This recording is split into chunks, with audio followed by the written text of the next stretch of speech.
Bem-vindos ao Bicast, espaço onde fé, cultura e curiosidades se encontram. Eu sou o Jaziel Monteiro e junto comigo está o Guilherme Augusto. Nossa. Buenas, meus amigos, que alegria estar aqui novamente. Apesar de não parecer tanto tempo que a gente está sem se encontrar, mas faz alguns dias que a gente não se encontra aqui nesse lugar. Na verdade, nesse lugar, estamos em um lugar novo, né? Ainda estamos organizando, ajustando todos os detalhes. Somos gratos, apesar de não ter ar-condicionado ainda, somos gratos por estar aqui, mas estamos felizes, né? Amém, estamos organizando, né? Estamos no mesmo prédio, uma salinha ao lado. Agora ganhamos uma sala um pouco mais espaçosa, vamos de repente conseguir ter mais convidados aqui, vai ser bem legal estar gravando aqui também. E hoje, né, a gente vai estar falando um pouquinho sobre Páscoa. O que a gente lembra, né, quando é falado de Páscoa? Infelizmente, a gente lembra de chocolate. Feriado. Feriado, verdade. Os mais conservadores vão falar que Páscoa é a morte e ressurreição de Jesus. Mas há quanto tempo a gente não conversa, né, nas casas, nas famílias, não se fala sobre o significado do que é a morte e ressurreição de Cristo, né? Não falamos realmente o que aconteceu, lembramos, né, naquela última semana. Até esse final de semana, hoje nós estamos gravando véspera de Páscoa, domingo de Páscoa é dia 20, agora se eu não me engano, né? Dia 20 de abril. E nós estamos gravando hoje, segunda-feira. Final de semana agora nós vimos voltando pela 101 e eu olhava as igrejas católicas cheias de carros na frente. Eu até comentei com minha esposa, eu acho que tem alguma coisa acontecendo na igreja.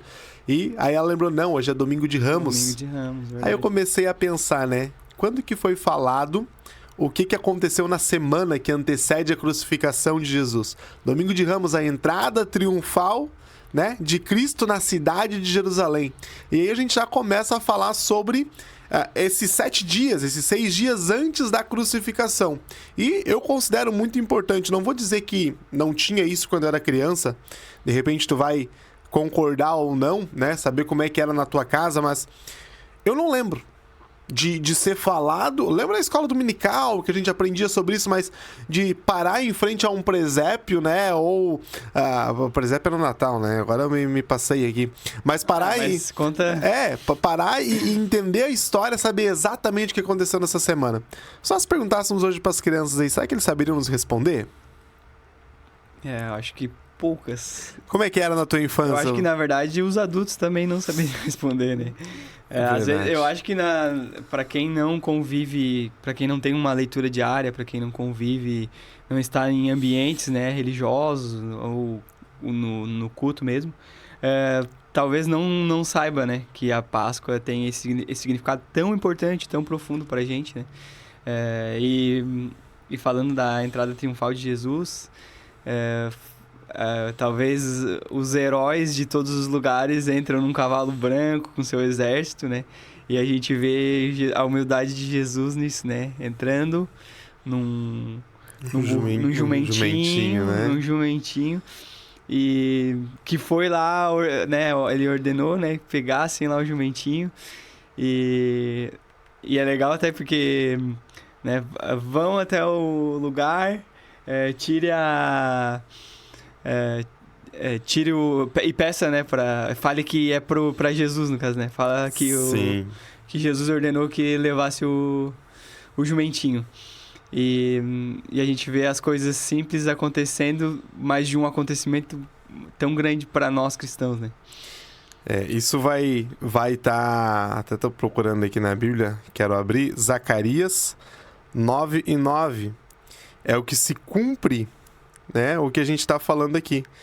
Zacarias, eu estou procurando aqui, 9:9. Alegre-se muito o povo de Sião, moradores de Jerusalém, cantem de alegria, pois o seu rei está chegando. Ele vem triunfante e vitorioso, mas humilde e está montado num jumento, num jumentinho, filho de jumento. Isso foi uma profecia antes de Jesus Sim, nascer. antes de Jesus Né? nascer. Zacarias, ele fala isso. E só que aí vem já uma curiosidade, um pensamento do povo na época. Por quê? O povo, quando viu Jesus entrando em Jerusalém, a esperança deles era política. Era. Ele tá vindo, ele vai governo entrar político, aqui né? agora, ele vai derrubar o governo e ele vai governar. Então, assim, nunca foi... De repente, nem naquele momento eles não entendiam que estava se cumprindo as escrituras e que era o Cristo que estava entrando e que o governo dele não era nessa terra. Não era Isso, um governo terreno, né? isso é algo que a gente, na verdade, tem que bater nessa tecla até os dias de hoje, né? Sim. Porque a gente sempre pensa que Jesus ele vem para mudar o nosso status aqui e agora, a política, o mundo, A as cultura. justiças que a gente quer que se realizem e esquece que é muito além É um reino espiritual. um né? reino espiritual. E falando dessa entrada, porque em pouco tempo, né? Olha, o povo tá gritando Hosana, né? E uns dias depois eles já estão gritando crucificam. E 6 dias depois. 6 dias depois. Mais ou menos, se nós contarmos a cronologia ali. Pra te ver como as pessoas esquecem rápido ou, né, tem pouca responsabilidade por aquilo que falam, né? Ou por Esquecem aquilo que rápido ou tem muito a ver com o que eles esperavam, né? Com a expectativa deles. Sim. Ele veio, ele não mudou a política, então crucifica ele, de não repente. baixou os impostos. bem por aí. Mas Jesus entra, né? Montado num jumentinho, com a sua humildade. Tem aquela alegria ao entrar na cidade. Primeira coisa que Jesus faz, o primeiro ato dele, purificação do templo. Ele vai até o templo, ele vai até o local onde é a casa de Deus, onde se falava, né, sobre isso, onde se vivia isso, e ele vê que tudo aquilo estava sendo... muito é confundido isso nos filmes ou nas histórias, né, dizendo que ele foi lá porque estavam vendendo alguma coisa lá na frente. Era também isso. Mas eles estavam roubando, né? Sim. Porque eles vendiam animais que eram para ser puros para o sacrifício, mas já não eram mais. Nem se importavam mais com o animal, se era ou se não era, só se importavam com o dinheiro, com a ganância, com os lucros, né? Então, já um dos primeiros atos desse final de trajetória é Jesus chegando e dizendo: olha, eu não vim aqui para mudar a política, mas para a gente mudar, fazer certo aquilo que foi deixado para ser feito, né? Então, tanto prova disso seria que ele veio para mostrar o verdadeiro sacrifício de um cordeiro, né? Ele já começou mostrando por aqueles animais ali que estavam sendo vendidos, mas eu fico imaginando o que os discípulos que estavam junto com ele, o povo que acompanhava Jesus, chegaram pensando: agora a gente vai dominar o mundo, né? Agora a gente chegou com o rei aqui. E aí vê o cara já comprando briga no templo, né? No templo, né? Que era tão sagrado. E até é curioso porque às vezes as pessoas usam Jesus, mas Jesus também brigou, Jesus também, né, era brabo e tal, mas a gente vê que a maioria do comportamento de Jesus era manso e humilde, né? E em poucas circunstâncias a gente vê uma explosão. Talvez, eu acho que em todas as situações, acho que essa a não ser com os próprios discípulos, eu acho que essa é a situação mais enérgica que a gente ouve de Jesus. Eu não consigo lembrar de nenhuma outra nesse nível, porque tinha em palavras, em parábolas que ele contava, ou a momentos após que a gente vai falar aqui no momento da oração, né, quando ele vai subir o Getsemane ali para orar, ele fica um pouco entristecido, um pouco bravo ali com os companheiros que não suportaram a oração, mas em momento nenhum a gente vê Jesus nesse nível, né? Passando isso, já vem logo os ensinos e confrontos. Aí vai falar de Jesus dentro da sinagoga. E chegando nesse tópico, né? Falando, se nós fôssemos contar com a cronologia, a entrada triunfal foi no domingo, que é o comemorado Domingo de Ramos. Segunda-feira já estava lá no templo tentando organizar as coisas. Terça-feira estava no culto, né? No dia de reunião com os rabinos. E quando eu começo a falar aqui, eu já fico, né, maravilhado, porque essa aqui é a minha parte no papel que eu tô, né, contribuindo aqui na cantata de Páscoa que nós vamos ter aqui na Bethel. Boa. Que até quem tá assistindo hoje, né, na terça-feira que vai ser lançado esse vídeo, tá convidado para estar aqui com a gente domingo às 19 horas e vai estar prestigiando, né? Isso que está sendo tão preparado, que vai contar exatamente essa cronologia que nós estamos falando. Desde a entrada até a crucificação e a ressurreição, conforme nós estamos falando. E essa parte, eu tô encarregado, né? Um grande ator que eu sou, encarregado de fazer, de interpretar o rabino que estava ministrando o culto quando Jesus toma a palavra, e aquele povo que está ali, quando vê Jesus falando, eles se indignam de tal forma que eles só falta pegar Jesus pelo pescoço e dizer, sai daqui porque tu não é ninguém, né? E isso fica bem claro na peça que nós faremos aqui na igreja, e é muito legal. Eu sempre gostei de cantatas, de peças teatrais assim, porque eles trazem a nossa imaginação mais próximo do que era na época, né? Então a gente consegue pelo menos ter um pouquinho daquela emoção, daquilo que era feito, para que a gente entendesse como aconteceu as escrituras. Porque a gente lendo é uma coisa, mas quando a gente já em loco, a gente visualizando, né? Vivendo junto, é muito interessante, né? Participar, né? Aí a gente vem, domingo, entrada triunfal, né? Chega segunda-feira a purificação do templo, ensinos, e que ele entra lá na reunião, né? Tem aquele confronto junto com aquelas pessoas que estavam ali, se dizendo que estavam ensinando a palavra, mas não aceitando, né, Jesus como Cristo que veio. Aí tem uma cena que eu sempre me deparo, e em todos os ensaios que a gente teve até hoje eu sempre me emociono. Eu tenho certeza que domingo muita gente vai se emocionar também, porque é algo diferente. A unção em Betânia, quando a mulher unge, né, os pés de Jesus com um vidro de nardo puro. Por que eu digo que é muito emocionante isso? Porque enquanto todo mundo estava preocupado com o Cristo que veio reinar, o Cristo que veio dominar a política e tudo que tinha na época, ela se preocupou em ir lá e fazer algo por Cristo, porque ela sabia que tinha pouco tempo, né? Se as escrituras estavam se cumprindo, ela sabia que não haveria mais muito tempo que o cordeiro vinha para ser morto como verdadeiro sacrifício. E ela para e ela faz a sua adoração enquanto ele estava ali. Aí eu até fico me perguntando, né? Quantas vezes nós estamos com Cristo, temos a oportunidade de prestar o nosso culto, a nossa adoração para ele, mas nós estamos tão preocupados com as outras coisas que estão acontecendo. Com a bênção que ele vai nos dar, ou com as dores, as nossas ansiedades, as nossas dores, né? Às vezes estamos como Judas, né? Nesse momento, a única coisa que ele se preocupou é: esse vidro é muito caro para lavar os pés de alguém. Não entendendo o que está acontecendo de verdade, né? E uma das coisas é isso, né? Que realmente o vidro era muito caro, né? A gente já viu algumas comparações, mas eu acredito que era como se fosse um salário de um ano, alguma coisa assim, né? Isso. Como se fosse um perfume importado dos mais caros. Que era usado em comemorações raras, né? Festividades, e talvez não eram... aquela mulher ali, ela gastou uma economia de uma vida toda para fazer aquele sacrifício, fazer aquela... ungir, né? Ungir os pés, ungir o cordeiro. Tenho certeza que esse momento é um momento emocionante, algo que posteriormente os discípulos devem, né, escreveram sobre isso porque entenderam a valiosidade deste momento.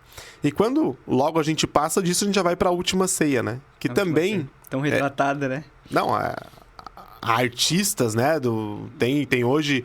Eu lembro que na casa da minha avó, em casa de vó, sempre tem isso, né? Um quadro da última ceia e um salmos, né? Um quadrinho de salmos, sempre tem nas casas de vó. E essa última ceia é outro momento que eu penso que, se eles soubessem que era a última ceia, eu acho que eles teriam comido com mais amor, teriam aproveitado mais, questionado mais, estado mais perto de Cristo, né? Embora que eu acredito que alguns deles sentiam que isso estava acontecendo, porque... Vamos lá, eles conviveram com Jesus, Jesus falou sobre isso, Jesus deu várias pistas, né, sobre o que aconteceria, sobre os fatos que viriam a acontecer.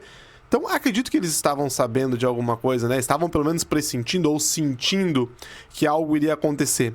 Mas, o que nós faríamos, né, na última ceia? O que nós iríamos conversar com Jesus? Nossa, que momento, né? E também até a questão... da humildade, mais uma vez, né, a humildade e a mansidão de Jesus, né, que ele lava os pés dos discípulos, e ele está na mesa com todos, e ele diz, né, que um vai me trair, né, ele sabia que tinha um traidor, um impostor no meio, E mesmo assim ele continua manso e humilde, né? Mesmo sabendo do que, já pressentindo o que ele ia passar nos próximos dias, ele não tirou ninguém da mesa, né? Isso é muito importante falar, e até hoje, né? Ele não tira ninguém da mesa. Todos são bem-vindos à mesa de Jesus.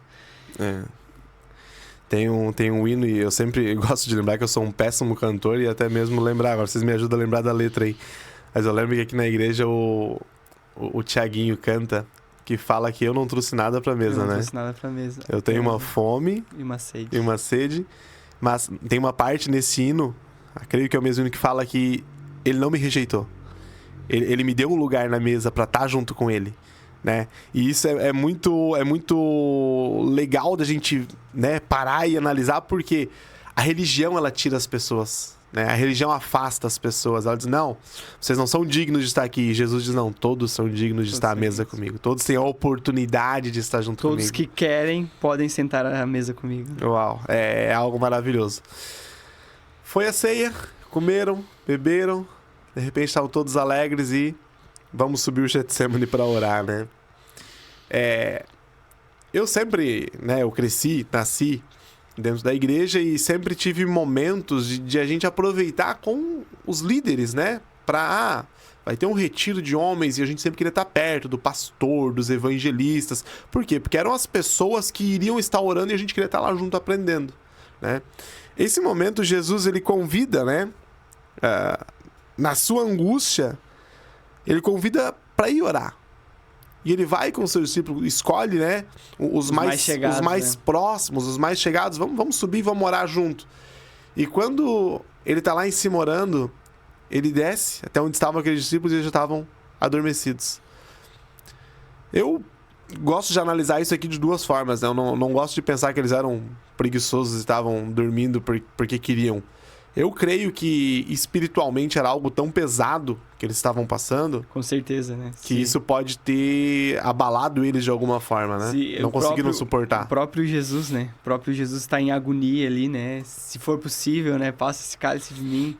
E ele fica E tanto que ele vai para orar nos momentos talvez mais cruciais, né, da história, e ali ele é esse, né, é o último momento de oração ali que ele quer conversar com o Pai, né, que ele quer estar perto do Pai para poder consumar aquilo, o principal ato da vida dele aqui na Terra.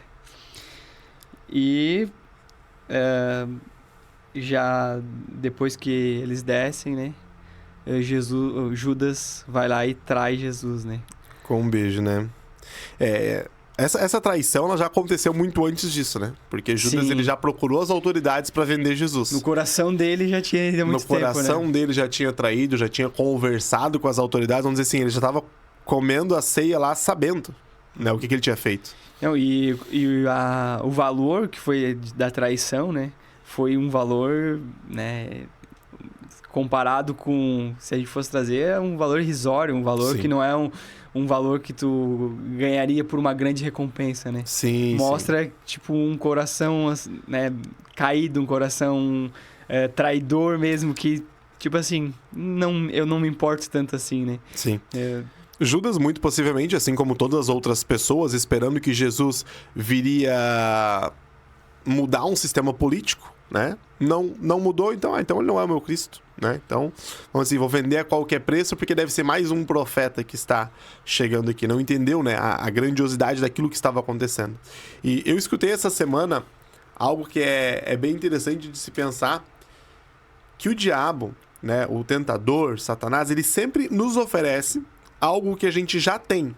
Mas o nosso coração ganancioso, ele visualiza como uma forma fácil de ganhar algo que muitas vezes a gente já tem, isso que a gente não tá... No último vídeo que foi lançado, nós falamos muito sobre a gratidão. Já agradecemos por aquelas coisas que nós temos, que às vezes não são percebidas. E o diabo, quem sabe, veio para Judas dizendo, olha, dinheirinho fácil, ó, dinheiro aí que tu ia passar trabalho para ganhar, então eu vou te dar essas moedas aqui para te vender Jesus. Olha só a proposta que fácil que vai ser de ganhar esse dinheiro. E ele estava andando com o dono do ouro da prata. Sim. Ele estava andando com Jesus, e agora no último domingo, ou penúltimo domingo agora, o pastor estava pregando no culto pela manhã, aqui às 10 horas da manhã, que quando Jesus precisou pagar o imposto, ele mandou Pedro pescar, e Pedro pescou um peixe que saiu com uma moeda, né? Uma moeda de prata dentro da boca para pagar o imposto. Disse, poxa, ele estava andando com um cara que fazia produzir dinheiro do nada. Ele não precisava se preocupar com as moedas de prata para vender Jesus, né? Que coração ganancioso que ele tinha a ponto de se perder, né? E a própria Bíblia diz, né, que a gente é tentado pelos nossos próprios maus pensamentos, né? Então já era, quem sabe o ponto fraco de Judas já era essa questão da... Né? A Bíblia fala, né? Já era essa questão da finança do dinheiro, né? Mas ele deixou, como a Bíblia diz mesmo, ele deixou o diabo tomar conta, né? Ele baixou a guarda, ele sai o Espírito Santo, né? Na época ainda era Jesus, porque estava na presença de Jesus, mas... E agora eu vou deixar o diabo me usar mesmo. Sim. Foi o Getsemane, oração, traição, e agora Jesus é preso sem resistência. Até mostra que os discípulos que estavam com ele já sacaram a espada, já cortaram Pedro a orelha de um, aquele sanguíneo, né? E o legal é que Pedro arranca e Jesus já, opa, peraí, não é essa hora, já bota a orelha já no lugar de novo. Pra não deixar prova nenhuma, né? Não vamos deixar mais ninguém ser preso aqui. Mas, enfim, tudo isso acontece e mostra que Jesus é preso sem resistência. Mais uma vez, se cumprindo, né? Isaías, que fala como um cordeiro mudo, foi levado ao matadouro, né? Ele mostra que a palavra está se cumprindo, as escrituras estão se cumprindo. E agora chegou o momento principal, né? Quando Jesus é julgado, passa lá por Anás, Caifás, quando Pilatos, Herodes, ele vai lá para Pilatos na frente de todo mundo, né? Eu acredito como se fosse um palco construído ali e tá Jesus lá em cima. Eu imagino assim, e creio que foi nesse formato, e toda a multidão embaixo para ver o julgamento, porque eles queriam analisar o que aconteceria com o Cristo. Embora que naquela multidão, quem sabe, uns ali a favor, outros contra, outros só pelo tendel mesmo, pela problemática que estava causando, mas eles estavam ali para ver uma pessoa inocente ser condenada. Mas é aquela história que até hoje né? Notícia ruim atrai o povo, né? Tu quer ver um acidente na estrada, todo mundo para olhar. Se tem uma coisa boa, às vezes a pessoa passa de largo, né? Passa longe. E como quando a gente tá com os nervos à flor da pele, quando as coisas estão acontecendo no momento que tá quente ali, como a gente toma decisões precipitadas, né? E principalmente quando tá no meio de várias pessoas, né? E ali eles estão no meio de todos ali, e quando... volta para Pilatos, né? Uhum. E até uma curiosidade que o outro condenado era Barrabás, né? E o Barrabás que significa filho de um pai. A etimologia da palavra, né? Bar, que é filho de Abás, Abba. E já mostrando que na verdade todo o significado, né? Que Jesus era o verdadeiro filho, né? Verdade. Jesus era o filho do nosso Pai eterno. E mesmo inocente, ele é condenado com todas as injustiças. Eu não lembro agora, e não lembro se na Bíblia ela é explícita sobre qual era o crime de Barrabás, e eu acredito que não tem exatamente, porém, era um crime hediondo, porque a crucificação, ela era a punição máxima, né? Para os piores criminosos. Eram os piores crimes, Então, assim, não era um cara que só tinha cometido um delito pequeno, roubado uma bicicleta, um telefone ou qualquer coisa do tipo. Já não era a primeira condenação dele, e provavelmente Certamente era um não. delito bem pesado, né? Algum assassinato, alguma coisa assim. E não tinha condenação contra Jesus. E mesmo assim, o povo conhecendo, sabendo quem era Barrabás, eles gritaram: solta Barrabás e crucifiquem Jesus. Esse é um momento na história que esse julgamento, né? Quando o próprio Pilatos, ele lava as suas mãos, não, do sangue desse inocente, eu não vou condenar ele. Se vocês querem condenar, condenem vocês. E o povo energicamente vai gritar: crucifica, crucifica, crucifica. Eu gosto de pensar, e alguns vão concordar comigo, que a maioria daquelas pessoas não sabia o que estava falando. Não. É o efeito manada.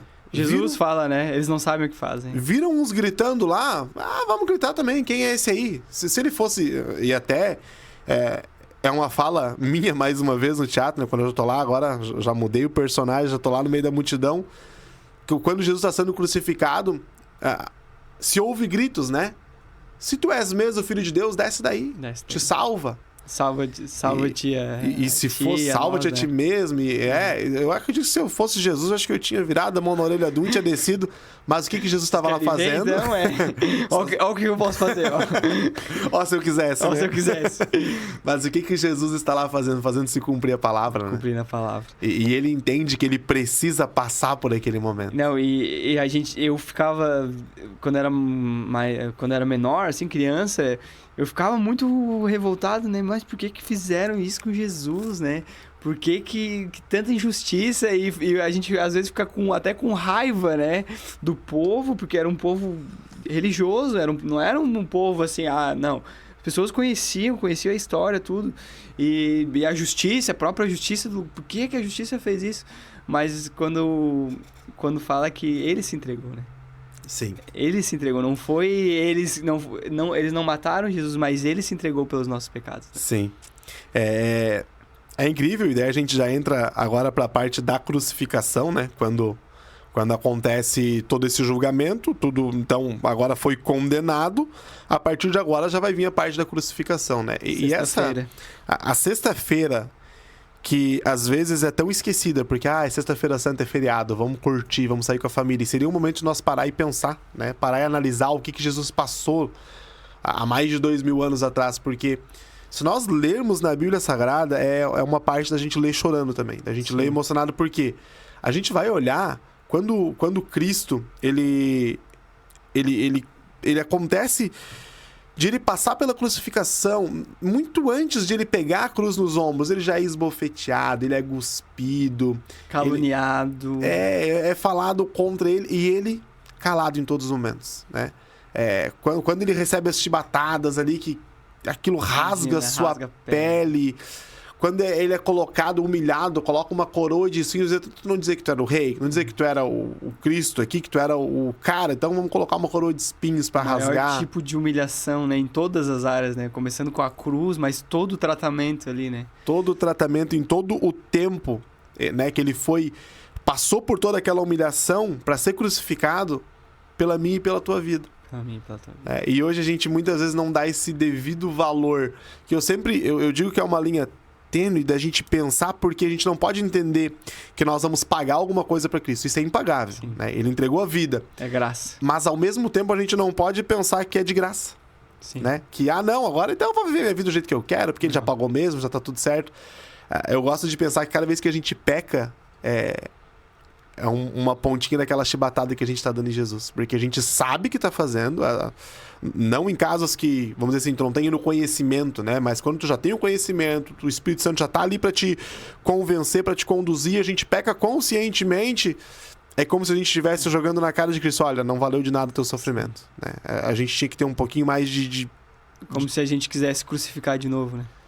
E até a questão do Barrabás ali, nós, se for pensar, né, nós estaríamos, né, nós seríamos o Barrabás, né, porque nós éramos pecadores, somos pecadores, né, nós que estávamos levando aquela culpa ali, e nós fomos substituídos, né. Jesus entrou na cruz por nós, pelos nossos pecados. Nós somos o Barrabás. Nós somos o assassino. E ao mesmo tempo nós somos o filho também, né? Nós, Barrabás. ao mesmo tempo nós somos o filho que foi pago, né, no nosso lugar os pecados. Jesus entrou no lugar de Barrabás para pagar os nossos pecados. A Bíblia ela é cheia de detalhes, né, que quando a gente começa a estudar e entender, e a gente ganha os direitos como filho, como a gente se torna irmão, né, de Jesus, mesmo ele sendo morrendo por nós. Mas ele continua a humildade e a mansidão, né? A gente acaba estando no mesmo lugar, a mesma herança, né, é prometida. Sim. As mesmas obras a gente poderá fazer no nome dele, porque agora nós somos filhos de Deus, né? Sim. E filhos adotados, né? Mas o sangue que foi coberto ali naquela cruz. Uma coincidência que eu sempre brinco que é uma cristocidência, né? Não é uma coincidência, é algo que já foi muito bem arquitetado. que quando Jesus ele foi crucificado na mesma hora em que era o costume do Cordeiro Pascal ser sacrificado no templo. Olha a palavra mostrando, a história mostrando o que é o significado da morte de Cristo, né? Porque desde muito tempo, aí nós vamos lembrar lá dos primeiros podcasts que a gente fez, vamos falar, né, do livro de Gênesis, quando José ele vai lá e leva o povo lá para o Egito, depois o povo é escravizado lá. Então, assim, desde esse tempo, nós vamos colocar tudo isso e lá começa a ser comemorada a primeira Páscoa, que é a libertação do povo que estava sendo escravizado, né? E quando começa essa libertação, esse costume, eles tinham o costume de ser o sacrifício por volta da hora 9ª, mais ou menos às 15 horas, que está lá em Marcos 15, o 33 até o 37, relata que Jesus morreu nessa mesma hora. Marcos, ele relata no Evangelho de Jesus que ele morreu nessa mesma hora, já demonstrando que é este sacrifício, só que agora o sacrifício completo, o verdadeiro. E tá aí um podcast pra gente também gravar, e é algo que eu sempre gosto de falar sobre o tabernáculo. O que era o sacrifício, como era feito, todos os passos que tinham para um sacrifício, que a gente vai entender muito mais essa parte também. Sim, todas as regras, né? Porque essa parte do Cordeiro Pascual, da cultura da Páscoa, que já era antes de Cristo, no caso, né? Foi mandado por Deus, né? Deus explicou para eles. Deus passou para Moisés, para Moisés passar pro povo, né? Todo o ritual que deveria ser feito. Mas se a gente pensar também, como tu falou, tu tinha falado, não sei se tu falou agora ou se tu falou antes da gente começar, que o cordeiro era morto e ele... a forma do sacrifício do cordeiro, né? Que ele fica em silêncio, né? Sim. Eu tive a oportunidade de visitar ali em São Paulo uma réplica, né, em tamanho exato do tabernáculo. E é algo fantástico de ir lá. E daí, quando a gente está lá, eles explicam, né, como era feito o sacrifício. E eu fui usado lá como cobaia, como exemplo, né, para mostrar como se eu fosse ali um hebreu levando para o sacrifício. Eu peguei lá um cordeirinho, né, um cordeiro, era novinho, e eu tinha que olhar nos olhos do cordeiro quando o cordeiro estava sendo morto. Nossa. E aquilo é uma imagem tão marcante, só que, né, por que era feito assim? Exatamente por isso, porque quando eu fazia aquele ato de entregar na mão, né, de quem ia fazer o sacrifício, daquele profeta que ia fazer o sacrifício ali, naquele momento para entrar no templo, para pedir perdão pelos pecados, eu tinha que olhar no olho do cordeiro e transferir, de certa forma, o meu pecado e mostrar, olha, ele vai ter que morrer pelo meu pecado. E agora, bem recente, eu escutei relatos, né, num podcast, ele falando sobre como é que é o sacrifício de um cordeiro, né? A agonia que é, por quê? Porque o cordeiro ele não grita. Mas diz que o olhar do cordeiro é de como quem sente a morte chegando, a ponto que o cordeiro praticamente chora. Ele não grita, mas ele no seu olhar, no seu semblante, no seu corpo, ele sente a morte chegando. E eu quero acreditar que aquele cordeirinho, principalmente nesses rituais, ele sentia o pecado.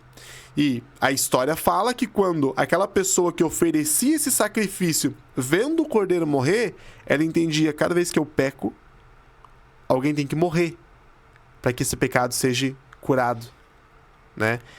E daí, claro, isso era feito uma vez por ano, né? Sim, era sempre uma tradição, né? Era uma tradição, até que veio o verdadeiro cordeiro que desceu do céu, perfeito, para cumprir o verdadeiro sacrifício, a ponto de não precisar mais ser feito esse sacrifício com animais, porque Jesus já veio, né?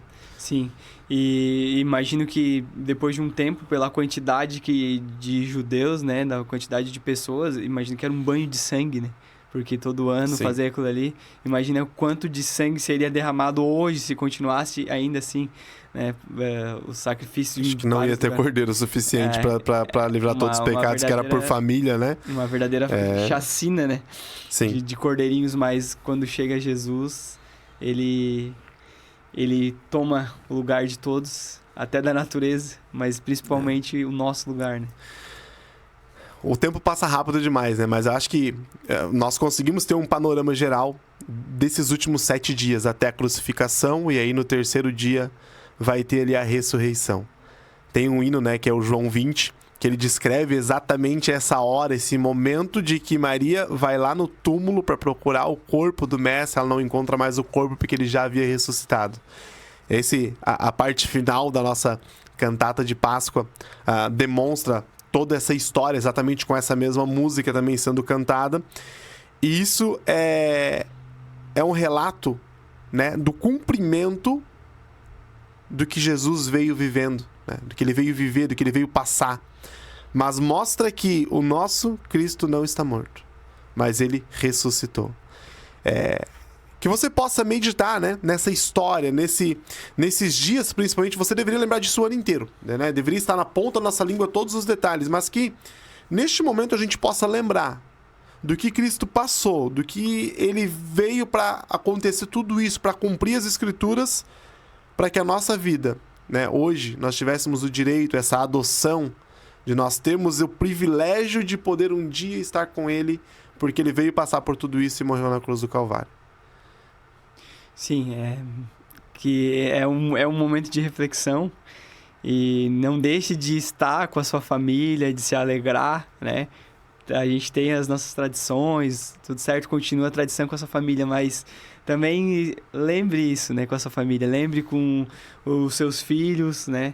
Ou talvez os seus filhos ainda não conheçam essa história, então procura contar devagarinho, assim, ensine para ele, né? Porque assiste o podcast junto com eles. Assiste o podcast junto, lê a Bíblia juntos, né? Porque realmente é um momento, assim, impactante, né? Que marca a história, a nossa cultura como cristãos, né?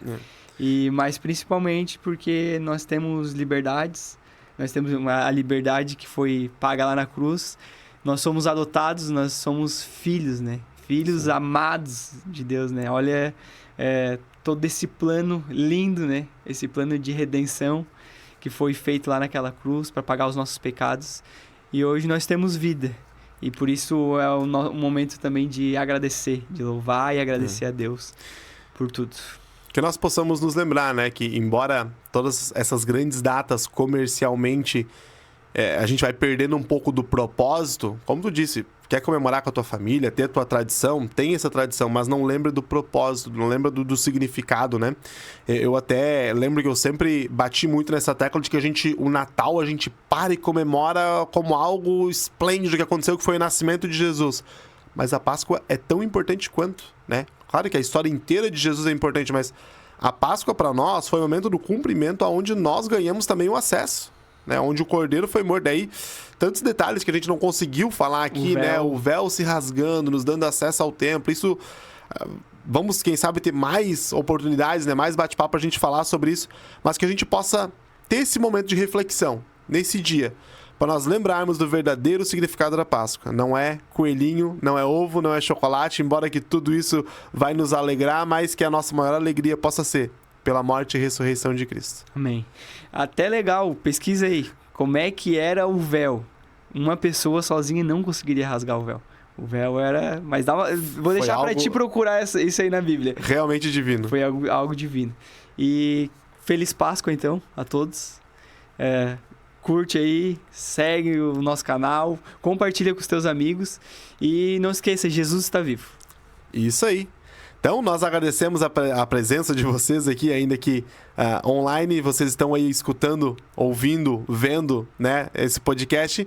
E nós queremos convidar você. Esteja junto conosco domingo, agora dia 20 de abril. Se você está assistindo no dia que foi lançado ou nessa semana, vem aqui para Bethel, vem desfrutar desse musical de Páscoa que está sendo feito com muito amor, com muito carinho, para que você sinta e viva um pouquinho da história de como aconteceu lá nesses dias de Jesus. Feliz Páscoa! Esteja conosco no próximo episódio. Tchau. Valeu!